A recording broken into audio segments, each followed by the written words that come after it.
시대소망 106페이지 하나님의 율법이 그 마음에 기록되어 있는 사람들에게 라는 문장 읽기 전 이 말씀을 좀 먼저 드리고 읽기를 원합니다. 자신들이 여전히 죄의 노예이면서 하나님의 구름 기둥과 불기둥이 함께하는 것처럼 기만을 다하고 있다, 그런 말씀이 기억이 납니다. 죄의 포로가 된 노예이면서 여전히 아브라함의 자손이라고 공언하는 이스라엘의 형편이 생각이 납니다. 이 말씀을 좀 보시면서 우리의 소회를 좀 돌아보는 시간을 먼저 좀 가지면 좋겠습니다. 하나님의 율법이 마음에 기록되어 있는 사람들에게 예레미야 31장 33절 34절 약속이 주어져 있다, 그런 뜻입니다. 그들의 마음에 하나님의 법이 기록된 사람들에게만 예레미야 31장 35절 7절 33절 4절 약속이 주어져 있다. 하지만 그들은 이 약속을 주장은 하였지만 유대인들은 조건에 응하지 않았다. 결론부터 말씀을 드립니다. 예수님은 유대인들이 아브라함의 자손이라는 사실을 부인하셨다. 여러분, 베데스다 사내들이를 좀 읽어보셨습니까? 참 신비스러운 일들이 벌어지고 있죠. 산헤드린 회의가 사단의 회의의 축소판이 되어서 예수님을 대적하는 앞잡이 된 사실을 보게 되어지죠. 여러분, 이 남은 교회가 율법의 보관자로 부름받았습니다. 하나 생각이 납니다. 정말 거듭나서 믿음으로 말미암아 의롭게 되지 못하면 전부 주님과 원수가 될 것입니다. 여러분, 기억하십시오. 우리의 삶으로 우리의 말로 그분과 대적하며 살아가면서 불구하고 그들은 여전히 아브라함 자손이라고 속을 것입니다. 계속 보세요. 이런 사람들만 하나님과 연합한 사람들이다. 마음에 율법이 기록된 사람들만 하나님과 연합한 사람이다. 그러나 유대인들은 하나님에게서 떠났다. 그들은 그들의 죄 때문에 하나님의 심판 아래서 고통을 겪고 있었다. 다르게 말하면요, 죄의 노예가 되어서 포로가 되어 살고 있으면서 여전히 뭐라 그래요? 아브라함은 자손이다. 더 놀라운 사실은 죄를 지어 포로가 된 그들을 해방시켜 주러 왔는데 해방시키는 그분을 뭐합니까? 다시 또 공격하죠. 우리의 삶을 깊이 돌아보기를 바랍니다. 주님의 성령께서 성령으로 손을 내미실 때 우리가 왜 포로가 되는지를 들추실 때, 왜 감정이 상하시는지, 왜 마음이 시험이 당하고 있는지, 왜 우울한지, 왜 불만 있는지 깨닫게 하시고 그 죄로 인하여 우리를 포로로 잡고 있는 그 사단의 손을 깨시고 우리를 구원하기 위해서 칼을 내미실 때 또 자존심을 내세우고 또 유전을 내세우고 전통을 고집하는 또 그런 삶을 살아가지 않습니까, 여러분?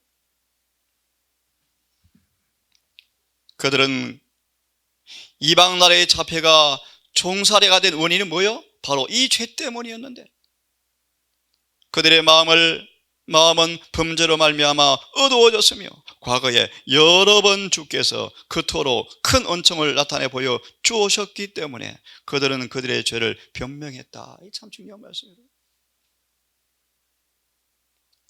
그들이 수없이 범죄하지만 끊임없이 자비로 건져주시는 것 때문에 그들은 또 착각합니다. 뭐라고 착각합니까? 그들의 죄들을 또 변명했다. 그들은 다른 사람보다 우수했으므로 하나님의 축복을 받을 자격이 있는 줄로 생각했다. 기억하십시오. 이런 일들은 말세를 만난 우리의 경계로 기록되어 있다. 교회 지 육권을 나중에 읽어보세요. 남은 교회가 번영하고 있는 것처럼 보여요. 번영. 물질이 풍부해요. 하지만 주님께로부터 점점 멀어져 가고 있는 것이 남은 교회의 모습이에요. 그 다음 문장을 보시면 이렇게 말합니다. 요한은 이스라엘 교사들에게 그들의 교만과 이기심과 잔인성은, 보셨죠? 38년 중풍병자가 안식일에 그의 눈빛과 눈물을 보십시오. 안식일이었습니다. 기도와 명상으로 주님께서 회당을 거느시는데 정말 수많은 병자들을 바라보시면서 치료해 주기를 원하셨잖아요. 주님은 고민에 빠졌습니다. 왜요? 안식일에 치료하면 사내들의 회의에 반대를 받을 것을 알고 그의 사명이 단축될 것을 아셨기 때문이다. 참 묘한 말씀이에요. 율법을 회복하러 오신 분이 율법을 허무는 사람처럼 오해받는 곳이 유대교회 아니었습니다. 자, 계속 보세요. 이기심과 잔인성, 교만 보세요. 네? 의롭고 순종하는 아브라함 자손이 아니었고 오히려 백성들에게 치명적 저주가 되는 독사의 자손임을 보여준다고 선언했다. 참, 우리 이번 어떤지 모르겠습니다. 이번 열린 무덤이 혹시 독사 입이하는지 모르겠어요. 독사. 이번 열린 무덤이요.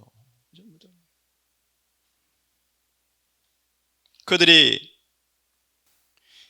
혈통으로는 아브라함 자손이었고 스스로 어렵다고 순종하는 사람이라고 공언하지만 독사의 자손임을 보여준다고 주님께서 선언해 버리셨다. 그들이 하나님께로부터 받은 빛에 비춰볼 때 그들보다 못하다고 생각하던 이방인보다 그들이 훨씬 더 악하였다. 그들이 하나님께로부터 받은 빛에 비춰볼 때 그들보다 악하다고 생각하던 이방인보다 그들이 훨씬 더 악하였다. 그들은 자신들이 잘려 나온 반석과 파여진 나온 구덩이를 잊었다. 내가 옛날에 그런 사람이었는데, 안 그렇습니까? 내가 그런 사람이었는데 지금도 악하면서 잊어버리고 있다. 하나님께서는 당신의 목적을 성취하기 위해서 그들에게 의존하지 않으셨다. 참 중요한 말씀이에요, 여러분. 아브라함을 이방 나라 사람 가운데서 불러내신 것처럼, 중요한 말씀 여러분, 아브라함을 어디서 불러내셨다고요? 이방 나라에서. 하나님께서는 다른 사람들을 불러서 당신의 사업을 할 수 있으시다. 그들의 마음은 지금은 광야의 돌과 같이 생명이 없는 듯이 보일지 모르지만 하나님의 신은 그들을 각성시켜 당신의 뜻을 행하게 하고 당신의 약속을 이루게 할 수가 있으시다. 하나님의 은혜입니다. 은혜. 여러분, 질문 하나 드리고 싶은 생각이 들어집니다. 사단은 왜 그렇게 유대인들을 증오하고 싫어했을까요? 눈에 보이지 않습니까? 사단은 왜 그렇게도 재림교회를 증오하고 있을까요? 그래서 공작을 펼치고 있을까요? 기억하세요. 사단은 예수 초림 직전 유대교회 행했던 똑같은 전략과 전술을 남은 교회에 행사하고 있다. 똑같이 하고 있습니다. 잘 못 느낄 뿐이죠. 다시요. 왜 사단은 율법을 증오합니까? 왜 그렇게 율법을 싫어할까요? 그래서 NAC의 말씀 보시면 사단은 10계명의 한 계명 한 계명의 전쟁을 걸어왔다는 것입니다. 한 계명. 특별히 오늘 본문 보셨죠? 안식일에 집중해서 공격을 사단은 해옵니다. 공격을. 그렇죠? 결론부터 말씀을 드릴까요? 우리의 품성이 안식일의 주인 되신 주님을 닮지 못하도록 온갖 공작을 베풀 거예요. 예를 들까요? 안식일을 철저하게 지키지만 자비가 없이 만들어줄 거예요. 자비가 있는 것처럼 보이지만 안식일의 계명을 무시하게 만들 거예요. 사단의 공작을 잘 간파하기를 바랍니다. 왜 사단이 법을 싫어할까요? 한 예를 들어보겠습니다. 소망의 말씀으로 인용하고 있는데요, 사단은 그의 거짓말에 들통나는 것이 싫었다. 쉽게 좀 말씀을 드렸어요. 왜 사단은 율법을 보관한 교회를 왜 그렇게 싫어할까요? 사단은 자신이 거짓말장애임을 들통나는 게 싫었다. 무슨 말이에요? 사단의 거짓말이 무엇입니까? 계명은 지킬 수가 없어.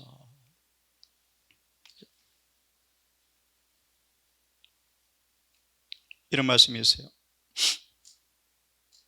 아담과 하와가 율법에 순종함으로 완전한 행복과 완전한 평화를 누리고 있는 사실은 사단이 하나님의 율법이 압제적이요 인간의 복리를 위해서 위협되고 거슬리는 증거라는 그의 거짓말이 탄로 나서 싫었다. 자, 이만큼 하고 제가 어제 로마서 7장에 관한 말씀을 생각하시면서 한 말씀을 좀 보았으면 좋겠습니다. 미가서 7장을 좀 펴서 법을 사랑하고 법을 인정하고 율법의 거룩함과 의로움을 시인하지만 여전히 거듭나지 못하여 성령이 내재하지 아니하므로 늘 마음이 원하지만 육신의 지체의 죄의 법에 붙잡혀서 팔려가는 사람들, 그들은 바로 죄의 노예라고 어제 말씀을 드렸습니다. 미가서 7장 7절 8절 19절에 관한 말씀인데요, 특별히 19절을 함께 먼저 읽습니다.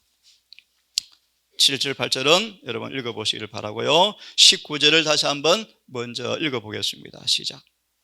다시 우리를 긍휼히 여기셔서 우리의 죄악을, 이게 무슨, 여러분, 우리의 죄악을 뭐요? 좀 집사님이 기도하셨어요. 우리의 친족이 되어 주었다. 굉장히 중요한 단어를 쓰셨어요. 예수께서 왜 우리의 친족이 되어 주었습니까? 왜 우리의 혈과 피를 나누어 받았습니까? 좀 더 인간과 동일한 요즘 법칙의 지배를 왜 그대로 받고 태어났습니까? 간단합니다. 그런 본성 안에 죄악을 뭐 하려고요? 영원히 정복하여서 여러분에게 그 의를 나누어 주어서 여러분 삶에도 죄를 발로 눌러 정복하는 구속주가 되기 위해서 우리의 친족으로 오셨다는 것입니다. 자, 다시 읽습니다. 19절 시작. 다시 우리를 긍휼히 여기셔서 우리의 죄악을 발로 밟으시고 우리 모든 죄를 깊은 바다에 던지시리다. 우리의 죄를 용서하시되 완전히 용서해 주신다. 바다 깊은 곳에 던지는 것처럼 영원히 우리의 죄를 용서해 주어서 다시는 죄를 찾을 수 없을 만큼 용서해 주시겠다. 그런 말씀 여러분. 거듭 말하 다시는 죄를 찾아볼 수 없을 정도로 용서해 주겠다. 주님은 죄를 용서해 주시되 완전히 용서해 주신다. 7절 8절을 이왕 펴서니까 좀 읽으십시다. 함께 읽어보겠습니다. 시작. 오직 나는 여호와를 우러러보며 나의 구원하시는 하나님을 바라보나니 나의 하나님이 나를 들으시리이다. 나의 대적이여 나로 인하여 기뻐하지 말지어다. 나는 엎드러질지라도 일어날 것이요 어두운데 앉을지라도 여호와께서 나의 빛이 되실 것이미로다. 내가 여호와께 범죄하였으니 주께서 나를 위하여 심판하사 신원하시기까지는 그의 노를 당하려니와 주께서 나를 인도하사 광명에 이르게 하시리니 내가 그의 의를 보리로다. 10절. 나의 대적이 고난과 시련 가운데 철저한 회개와 자복과 충성을 통하여 새롭게 되어서 이제 믿음으로 말미암아 변화되어서 그분의 계명을 지키는 것을 마귀가 보고 마귀가 부끄러워하리니, 그런 뜻이에요. 그의 놀이개였던, 그의 전리품이었던, 그의 포로였던 죄수가 탈출하여 탈옥하여 이제는 의롭게 된 그 사실을 바라보면서 전에는 놀렸습니다. 너희 하나님 어디 계시느냐? 라고 놀렸습니다. 불에서 꺼내는 거스른 남은 우리를 바라보면서 참소했습니다. 그런 것을 주님은 죄 없다 하지는 아니하시고 고난의 풀무에 걸어가게 하셔서 시련과 고난을 통하여 연단하여 정련시켜서 마침내 그들에게서 의가 나타나게 할 때 사단이 이제 의로워진 그들을 바라보면서 부끄러워 물러가리니, 그 다음 말씀을 잘 들어보실래요? 여호와가 어디 있느냐라고 옛날에 놀렸었지. 여호와를 아버지로, 창조주로, 구속주로, 구원자로 공언하였지만 너희는 내 포로였잖아. 너 하나님 어디 가셨니? 엘리야 갈멜산처럼 귀가 먹었니? 출장 갔니? 힘이 없니? 창조주를 믿는 표로 안식일을 지키는 너희가 왜 세상의 신 나에게 빌빌대니? 라고 놀리던 그가 아니냐, 그런 뜻이에요. 마지막 보십시오. 이제 그가 거리에 진흙같이 의로워진 백성 발밑에 밟히리니. 그러면 우리 주님께서 아버지 우편에 언제까지 중보해 주시겠대요? 사단이 발등상 될 때까지 그런다네요. 얼마나 놀라운 복음이에요, 여러분. 얼마나 놀라운 복음이요. 죄를 눌러 발로 증거하지 못하면서 아브라함은 자손이라. 그런 거짓말이에요. 거짓말이에요. 죄에 팔린 노예들의 탄식이에요. 그런데 세상에 거듭난 바울의 고백이라는 거짓말이 어디 있습니까, 여러분? 너무너무 놀라운 말씀입니다. 이 말씀이. 주석을 좀 보고 싶어요. 참 제가 좋아하고 사모하는 말씀이요. 더 이상 우리는 죄의 노예가 될 필요가 없다는 것입니다. 사탄의 포로가 될 필요가 없다는 것입니다. 육신에게 져서 패배해서 늘 하나님께 눈물로 제단을 가릴 필요가 없다는 것입니다. 보세요. 예수님은 모든 사람 형편을 아신다. 죄인의 죄가가 크면 클수록 그에게 구주가 더욱더 필요한 사실도 주님께서는 아신다. 거룩한 사랑과 동정으로 38년 중풍병자, 그들에게 그 당시 살해드리는 사람들은요, 무서움의 공포의 대상이었죠. 넌 저주받은 자야, 희망 없어. 그의 율법은 너무너무 힘들었죠. 안식일이니까 꼼짝도 못해요. 꼼짝도. 그죠? 돗자리 옮기면 바로 저주해버렸어요. 한 번도 보지 못했던 자비와 동정이 넘치는 구주의 용모를 바라보고 소망이 솟아올랐다. 그렇지 않습니까? 그죠? 소망이. 거룩한 사랑과 동정으로 가득 찬 주님의 마음은 무엇보다 원수의 올무에 얽혀. 올무 여러분. 올무라는 단어를 깊이 유념하세요. 참 마귀는 정말 나빠요, 여러분. 특별히 여러분, 우리도 생각이 납니다. 가인처럼 형제를 넘어지게 하는 올무를 놓는 자가 되지 않기를 바랍니다. 넘어지게 하는 자가 되지 않기를 바랍니다. 무심코 우리가 모르게 마귀의 통로가 되어서 형제를 올무를 놓아서 넘어지게 하는 가인의 표를 가진 자가 되지 않기를 바랍니다. 주님은 올무에 얽혀서 얼마나 억울하고 참 힘들어요, 여러분. 올무에 얽혀서 절망적인 상태에 있는 자에게 이끌리신다. 억울하게 올무에 걸리는데 도무지 벗어날 수 없잖아요. 하지만 여러분, 굿뉴스를 보시기 바랍니다. 주님께서는 당신의 피로서 인류 해방 문서에 이미 날인하셨다. 날인하셨어요. 그런데 죄에 포로면서 여전히 육신에 속하여 살면서 난 구원받았다. 그런 기만이 어디 있습니까, 여러분? 예수께서는 이와 같이 고귀한 값을 치르고 사신 자들이 원수의 유혹에 희롱거리가 되는 것을 원치 않으신다. 내 하나님이 어디 있느냐? 내 아버지 있느냐? 데려와 볼래? 고아 같다, 과부 같다, 맨날 지어받고 터지게 만들어 놓고 참소하는 마귀, 장난감 되기를 그분은 원치 않으신다. 사자굴 속에서 사자입을 막으시고 타오르는 화염 가운데서 당신의 신실한 증인들과 동행하신 분께서는 정말 놀라운 말씀이에요. 지금도 우리를 위하여 역사하시며 우리의 본성 가운데 있는 모든 죄악을 억제하실 만발의 준비를 갖추고 계신다. 그래서 그렇게 성령을 주기 원하시죠. 그죠? 로마서 8장 1절, 2절, 3절. 그러므로 이제 그래서 예수 안에 있는 자들에게는 더 이상 육신을 따라 걷지 않고 성령을 따라 걷습니다. 2절, 그러므로 이는 왜냐하면 왜 정죄가 없는가? 생명의 성의 법이 죄와 사망의 법에서 너희를 해방하였기 때문에 정죄가 없다. 너무 중요한 말씀이에요, 여러분. 어떻게 우리를 죄와 사망에서 해방하는가? 3절의 말씀, 특별히 4절의 말씀. 더 이상 육신을 쫓지 않고 성령을 따라 살아질 때 율법의 요구를 이루게 하려 하심이라. 얼마나 명백합니까, 여러분? 오늘날도 주님께서는 은혜의 제단 곁에 서서 당신의 도움을 간구하는 자들의 기도를 하나님 앞에 올리고 계신다. 주님께서는 울며 참여하는 자를 결코 버리지 않으신다.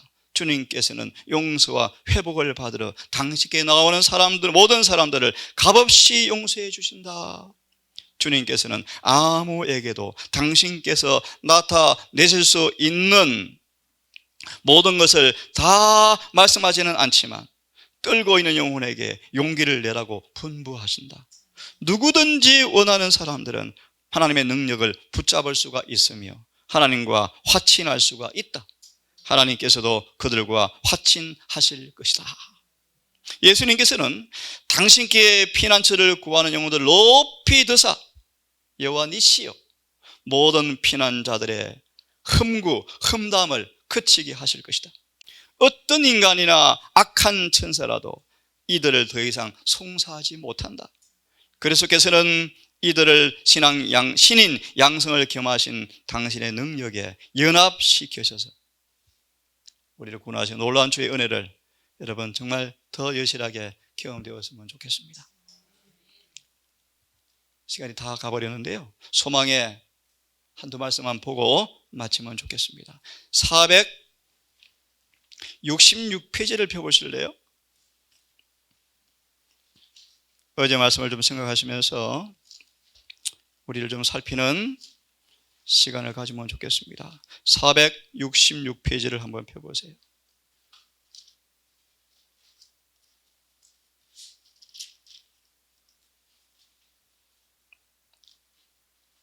예, 466페이지 펴보시면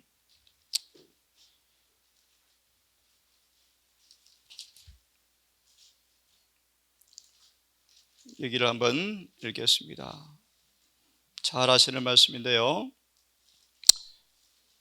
눈으로 확인할 페이지가 꽤 긴 페이지인데, 너희가 내 말에 거하면 참 내 제자가 되어지고 진리를 알지니 진리가 너희를 자유케 하리라 라고 선포하셨죠. 요한복음 8장 31절 2절의 말씀을 인용하셨습니다. 그 다음을 읽기를 원합니다. 이 말이 바리새인들의 감정을 상하게 하였다.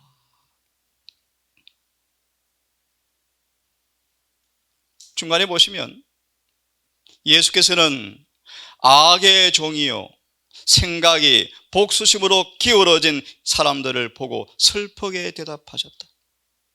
죄를 범하면 죄의 종이야. 그들은 가장 나쁜 형태의 속박에 매여 있었다. 즉 악령에 의해서 지배당하고 있었지만 여전히 아브라함 자손이라고 공언하였다. 그렇죠? 그래서 이렇게 말합니다. 자신들을 하나님께 바치기를 거부하는 모든 영혼들은 모두 다른 세력의 지배를 받게 된다. 그는 자신의 것이 아니다. 예를 하나 들어봅시다. 감정 하나 통제하지 못하는 사람들 어떻게 스스로 주인하고 자처합니까? 안 그래요, 여러분? 실물교 누룩에 대한 말씀 보셨죠? 감정이 쉽게 상한다. 왜요? 거듭나지 않은 까닭이다. 계속 있습니다. 그가 자유를 말할 수 있을지라도 가장 비참한 노예 상태에 빠져 있다. 사단이 그들의 마음을 지배하고 있기 때문에 진리의 아름다움은 볼 수 없다. 자신의 판단을 따르고 있다고 우쭐을 하지만 사실은 흑암의 왕자 의지에 순종한다. 예수께서 이런 속박을 끊기 위해서 오셨는데 여전히 그들은 주님을 뭐합니까? 대항하여 전쟁을 걸어오죠. 그래서 이 말씀을 좀 보세요. 밑에 말씀. 인간이 자유를 이란 말씀이 있습니까? 인간이 자유를 누릴 수 있는 유일한 조건은 바로 앞에 조금 눈으로 확인해 보세요. 우리 스스로 사탄의 지배를 벗어날 힘이 없는 것은 사실이지만 중요한 말씀이요, 우리가 죄에서 해방되기를 바라고 그 필요를 진심으로 느낀다면 우리 밖에 있는 자신보다 더 높은 힘을 구할 때 영혼의 그 간구에는 성령이 거룩한 힘이 불어넣어져서 하나님의 뜻을 이루는 의지의 지시에 순종하게 되어진다. 그래서 이렇게 말합니다. 인간이 이런 자유를 누리는 유일한 조건은 그리스도와 하나가 되는 것이다. 진리가 너희를 자유케 하리라. 그리스도는 진리이시다. 마음을 약하게 하고 영혼의 자유를 파괴함으로써 죄는 승리할 수 있는데, 하나님께 대한 복종은 사람이 자아 곧 사람의 참 영광과 존엄성을 회복하는 것이다.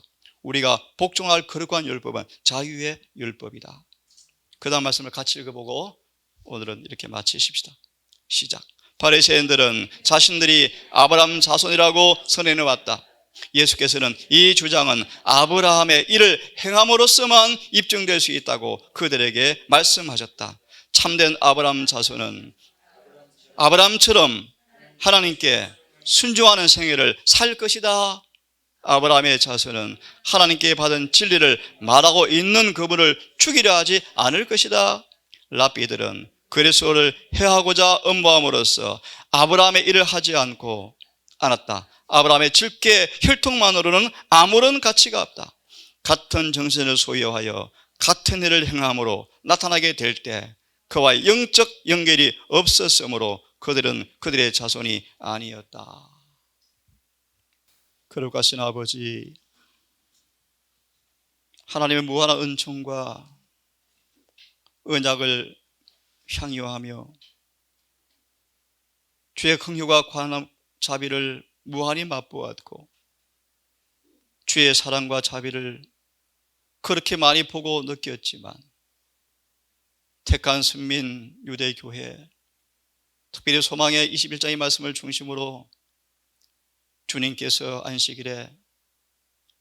안식일이 유린당하고 회파되고 율법을 지키는 자라 공언하였지만 율법이 무너진 그들을 회복하기 위해서 주님께서 간청하시고 여전히 긍휼과 사랑으로 그들 앞에 역사하였건만 주님을 대항하여 전쟁을 치른 산해된 회원들을 이 시간 우리가 보게 되어지면서 오늘 유대교회와 우리의 삶을 반추해 보기 원합니다. 주님과 동역자인지, 주님과 친구인지, 하나님과 원수인지 아버지 우리가 참으로 깨닫기를 원합니다. 정말 깨어 기도하지 아니하고 성령에 감화하여 있지 아니하면 우리는 마귀의 종자일 수밖에 없다는 사실을 성경은 선포하셨습니다. 아버지, 동산 가족들 아브라함처럼 갈대오리를 떠났고 세속의 명예를 버린다 하면 다 버린 사람이고 누구보다 진리를 사랑하고 말씀대로 살기를 원합니다. 하나님, 이 우리의 믿음의 결단이 하나님의 놀라운 은혜와 성령의 정말 긴밀히 접촉함으로 그 말이 현실로 드러나는 삶을 살기를 원합니다. 더 아름답고 더 고상하고 더 거룩하고 더 우아하고 오순절 다락방에 120명의 사도처럼 이 동산 또한 그런 교회가 되기를 원합니다. 서로 사랑하는 동산, 이기심과 사심이 극복되어지는 사람들, 친절과 동정이 늘 섬에 있는 우리의 모습, 매사가 기록된 말씀이 원칙이 되어진 사람들, 주님과 합하여서 주의 마음이 우리의 마음이 되어서 주의 사랑과 긍휼이 흘러나가는 동산 되기를 원합니다. 더 나아가 율법의 한 조항, 한 세칙일지라도 절대로 흐트러지지 아니하고 말씀 그대로 순종하는 곳 되기를 원합니다. 주님, 우리 이곳이 왜 있는지, 뭘 위해 사는 사람인지, 하늘의 중보가 끝이 나면 이마 인침받을 사람인지, 늦은 비가 내릴 때 내가 받을 사람인지, 주님 재림하실 때 얼굴을 만날 사람인지 솔직하게 자문해 보게 하셔서 이 질문 앞에 정말 성령을 통한 답을 얻는 경험을 해나가는 진실된 모두가 될 수 있도록 주여 인도해 주시옵소서. 오늘 한 날도 주님 의지하며 살기를 원하오니 아버지, 해가 지도록 우리 모든 가족들 참 아브라함의 자손처럼 살아가는 특권을 통하여 행복한 구원을 충분히 경험할 수 있도록 아버지 인도해 주시옵소서. 우리를 사랑하시는 예수님 이름으로 기도드립니다.